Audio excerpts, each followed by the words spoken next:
Assalamu Walaikum. Hello friends, how are you? Welcome back to my another video.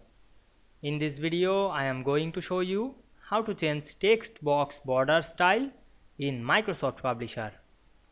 Let's get started.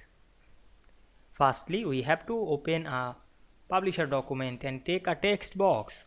Now we want to change the text box border style. Click the text box. Then go to the shape format menu. Then click the text box shape outline menu, then choose the dashes option.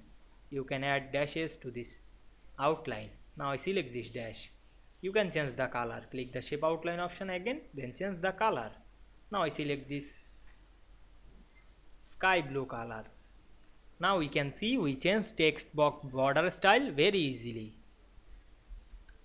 I hope you enjoyed the video. Please like, comment, share and subscribe my channel. Thanks for watching.